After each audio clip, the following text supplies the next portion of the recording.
की चिता की राख से वो तिलक लगाकर ही भोजन करेंगे। ये रही तुम्हारी चिता। फिर देर किस बात की है? चलो बड़े बेटे से ही शुरुआत करो।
अरे घबराते क्यों हो देशमुख? अब तक तो जलकर राख बन चुका होगा। अरे तुम लोगों को अपने दोस्तों पर भरोसा ही नहीं है। बस बस अब ये भाषण बंद करो, हमारे कान के पर्दे फट रहे हैं। बस बंद कर।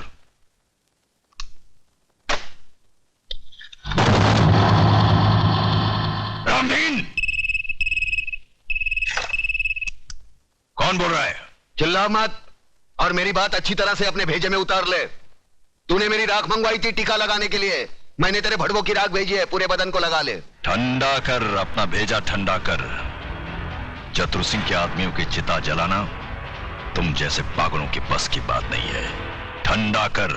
यकीन नहीं आता तो उस राख को मसल कर देख, तेरे पालतू कुत्ते की निशानियां उसमें मौजूद है।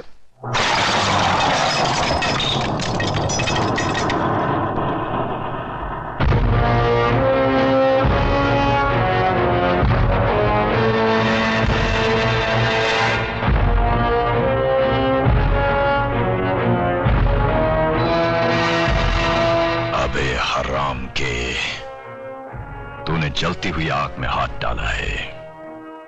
हम तुम्हें ऐसे जलाएंगे कि तेरे चाहने वालों को गंगा में बहाने के लिए तेरी राख भी नसीब नहीं होगी। अरे मुझे जलाने की बात छोड़, मैं तो तुझे ऐसी मौत मारूंगा ना तो तुझे जमीन नसीब होगी ना आसमां। अतुल भाई, अतुल भाई, अतुल भाई गजब हो गया। अतुल भाई गजब हो गया। अतुल भाई बाहर आकर देखो तो सही। क्या हुआ कल्याण जी भाई? अरे क्या हुआ? क्या नोटिस लग गई, 24 घंटे में बस्ती खाली करनी पड़ेगी। बस्ती किसी की बाप की जागीर है कि खाली करनी पड़ेगी? खाली तो करनी पड़ेगी भाईजान, क्योंकि अब इस बस्ती का मालिक चतुर सिंह है। लक्ष्मीदास जी ने बस्ती बेच दी और नोटिस पढ़कर हम लोग आए हैं। अरे बाहर में क्या वो नोटिस और बाहर में क्या चतुर सिंह? मैं भी नोटिस फाड़ के चतुर सिंह की तो। नहीं अतुल, तुम ऐसा नहीं करोगे, इससे हमारा केस बिगड़ जाएगा। उन लोगों ने अगर कानूनी तौर पर बस्ती हटाने की कोशिश की है तो हम भी कानून का सहारा लेंगे। चलो मेरे साथ। कानून हर किसी के लिए बना है, लेकिन अदालत की नजर में जो गैर कानूनी है उसके लिए एक जज की हैसियत से मैं कुछ नहीं कर सकता। यह स्टे ऑर्डर नामुमकिन है। मगर जज साहब, अगर मेरे पिताजी ने चतुर सिंह को जमीन बेची होती तो कम से कम मुझे मालूम तो होता, उसके कागजात होते मेरे पास। जज साहब, जिस तरह आपने 24 घंटे में कानूनी तौर पर हजारों लोगों को बेघर करने का नोटिस जारी कर दिया, उसी तरह उसे रोकने का भी तो कोई कानून होगा। मिस मेघा, सलाह के लिए वकील होते हैं, जज नहीं। जज का काम है सिर्फ फैसला सुनाना। जानती हूँ जज साहब, अच्छी तरह जानती हूँ कि इस बार भी आपने पैसे खाकर बड़े होशियारी से शुक्रवार की शाम को यह फैसला सुना दिया। आज सैटरडे है, कल संडे और परसों नवरात्रि की छुट्टी।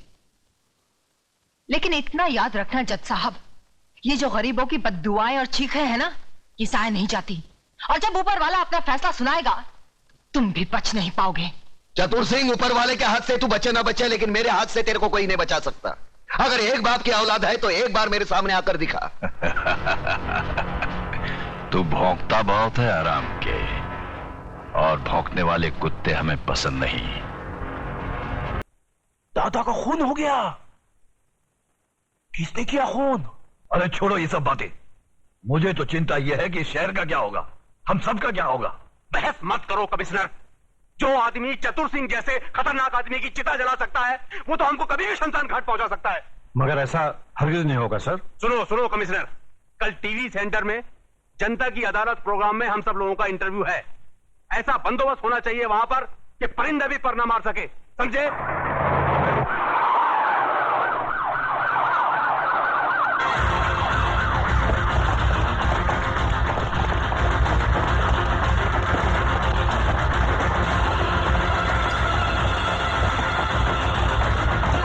कादर, तो इधर है ना? Yes sir. पांडु, जरा पीछे रहे। आज जनता की अदालत में जनता के सामने जनता के प्रतिनिधि मंत्री श्री बबन राव देशमुख, विपक्ष के नेता श्री चंद्रसेन आजाद, कानून के रक्षक इंस्पेक्टर सत्यवादी दुबे, न्यायमूर्ति श्री हुक्म अली जाबिर तथा इस शहर के सबसे बड़े बिल्डर मिस्टर योगराज अपराधी के रूप में यहाँ मौजूद हैं। इन सब पर यह आरोप लगाया गया है कि शहर में जो हाल ही में दंगे फसाद हुए हैं, जो हत्याएं हुई थी, वह सब इनकी मिलीभगत थी। क्या ये सच है देशमुख जी? लोग आजकल राजनीति को, कानून को और पुलिस को गांधी जी के 3 बंदर कहते हैं। वो बंदर जिनके सामने सब कुछ होते हुए भी न कुछ सुनते हैं, न देखते हैं और न कुछ कहते हैं। देखिए साहब, हमारे यहां लोकशाही है और लोकशाही में हर किसी को कुछ भी पूछने का और कहने का पूरा अधिकार होता है। मैं आपकी इस बात से बिल्कुल सहमत नहीं हूं। अगर ऐसा होता तो दूसरे राज्यों की तुलना में हमारे राज्य में चारों ओर इतनी शांति कभी नहीं होती। अगर चारों ओर शांति होती तो पिछले दिनों हमारे शहर में जो दंगे हुए वो क्यों होते? साहब, ये सब विदेशी ताकतों का हाथ है, क्या करें? देखिए मंत्री जी, जब भी देश में कोई विपत्ति आती है तो हर मंत्री का आप ही जैसा जवाब होता है कि इसमें विदेशी ताकत का हाथ है। अब पिछले दिनों जो भूकंप हुआ था, क्या इसमें भी विदेशी ताकत का हाथ था? Order order, please maintain the silence. पर लोग तो कहते हैं कि इस विपत्ति में आपके साथ विपक्ष के नेता चंद्रसेन जी का भी हाथ था और पांव भी था। जी, ये सब बकवास है, इसको हम नहीं मानता है। अरे हमारा पक्ष का सिद्धांत अलग है, इसका पक्ष का सिद्धांत अलग है। हम लोग अलग अलग दल में रह के एक काम कैसा कर सकता है? ये सब गुंडा लोग का काम है, बात करता है। चंद्रसेन जी बिल्कुल ठीक कह रहे हैं, ये तो पुलिस को बिना मतलब बदनाम किया जा रहा है। नहीं, ये तो आप कहते हैं, पर लोग तो कहते हैं कि जब दंगे भड़के तब दंगे वाली किसी भी जगह पर पुलिस सही वक्त पर नहीं पहुंची थी। अरे यही तो अपनी पुलिस की असली निशानी है। जब सब कुछ खत्म हो जाता है उसके बाद पुलिस आती है।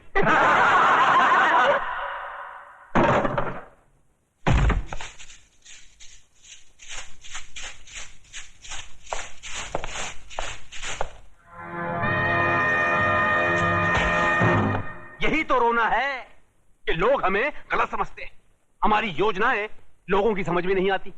अब आप ही बताइए, झोपड़पट्टी की जगह साफ सुथरी कॉलोनी बने, टूटे फूटे गांव की जगह राहगीरों के लिए रिसोर्ट बने, इसमें देश की तरक्की नहीं है? बोलिए। पर लोग तो कहते हैं इसमें आपकी तरक्की ज्यादा होती है। सारा धन आप सब लोग मिलकर बटोर लेते हैं और डकार तक नहीं लेते।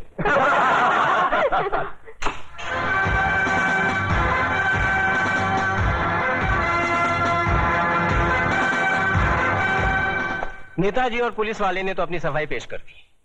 अब जज साहब, आप और योगराज जी अपनी सफाई में कुछ पेश करना चाहेंगे? ऐसे मामलों में लोग अगर कानून के रखवालों पर शक करने लगे तो फिर सफाई में कुछ कहना क्या? देखिए, हम ठहरे व्यापारी लोग, हम अपने धंधे में गुंडों का साथ नहीं लेते। गुंडों का साथ आजकल कौन नहीं लेता योगराज जी? अब तो माफिया वाले भी राजनीति में उतर आए हैं और आजकल नेता लोग भी अपने क्रिमिनल रिकॉर्ड की बुनियाद पर ही चुने जाते हैं। क्यों देशमुख जी, आप तो नेता बनने से पहले दमन से चांदी की स्मगलिंग किया करते थे। देखिए देखिए, ये मुझ पर झूठा बेकार का इल्जाम लगाया गया है।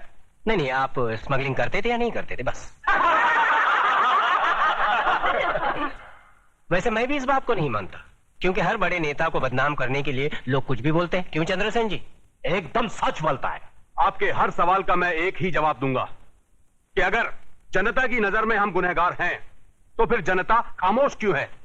बोलिए, क्यों हमें पिछले 15 साल से इस राज्य में चुनाव जिता रही है? जज साहब, हम पर लगाए गए सारे इल्जाम बेबुनियाद हैं। हमारी सफाई में मेरा यही जवाब है। अब फैसला आपके और जनता के हाथ में है। सुनाइए। अरे असली अदालत आज तक हमारे खिलाफ फैसला नहीं सुना सकी तो ये जनता की अदालत क्या खास सुनाएगी? देशमुख तुम कभी कभी सच बोलता है।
आ गए मेरी मौत का तमाशा देखने।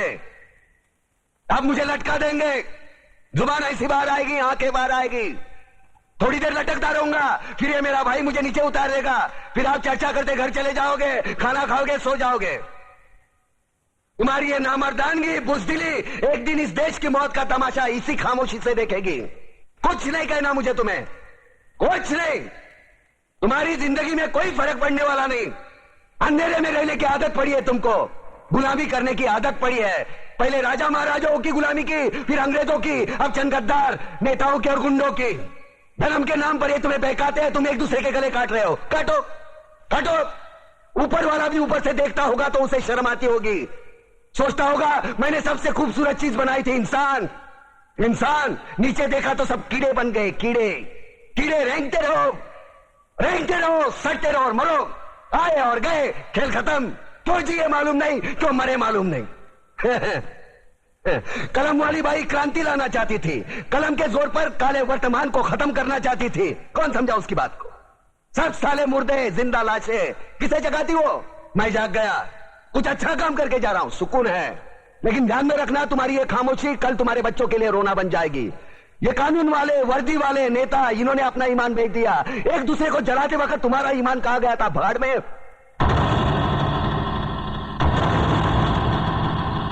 ये पिस्सू जैसा हमारा पड़ोसी मुल्क आने वाले कल में शायद अपने आप को दुनिया के नक्शे पर देख नहीं पाएगा। एक बात भूल रहा है, उनके घर में जो रोटी बनती है ना, उसका आटा भी विदेशी चक्की से पीस के आता है। साले अपने खुद के देश में सुई नहीं बना सकते और हमारे देश को तोड़ने का सपना देखते हैं। वो ये सपना देख सकते हैं क्योंकि उन्हें मालूम है ये मुर्दों का देश है। वतन के लिए किसी को कोई हमदर्दी नहीं है। इसे तोड़ना बिल्कुल आसान है। मैं हिंदू, मैं मुसलमान, मैं सिख, मैं फलाना, मैं ढिमका। एक लाठी को तो कोई भी तोड़ सकता है, लेकिन लाठी के भारे को तोड़ना मुश्किल है। मैंने बचपन में पढ़ा था, स्कूल में, तीसरी में। मैं क्यों समझा रहा हूं तुमको, क्यों समझा रहा हूं? पागल हूं मैं, भूसा भरा पड़ा है मेरे दिमाग में। क्यों बातें कर रहा हूं इन पत्थरों से? हंसो हंसो, खुशियां मनाओ। क्रांति की राह पर एक और कुत्ते की मौत मरने जा रहा है, कल कोई और मरेगा। हमें क्या? हम इसी तरह जीते रहेंगे, है ना? जियो भाई जियो, जैसे चाहिए वैसे जियो। मैं हिजड़े की जिंदगी जीना नहीं चाहता। ए ला, चल चल ला।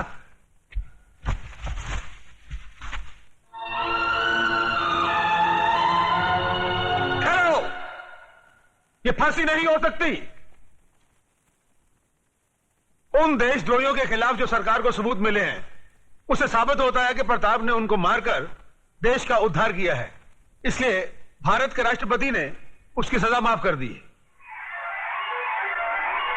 ये रहे उसके कागजात।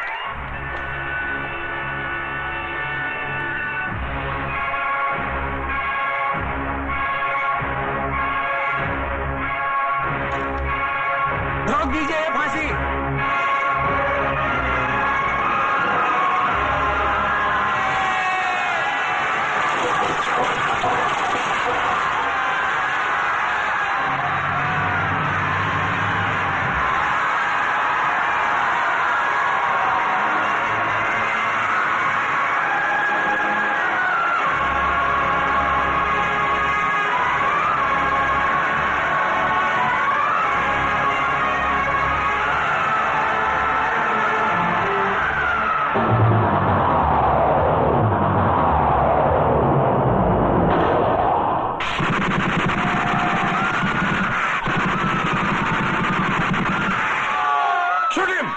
खबरदार कमिश्नर, लाशों के ढेर बिछा दूंगा अगर हमारे बीच में आया तो।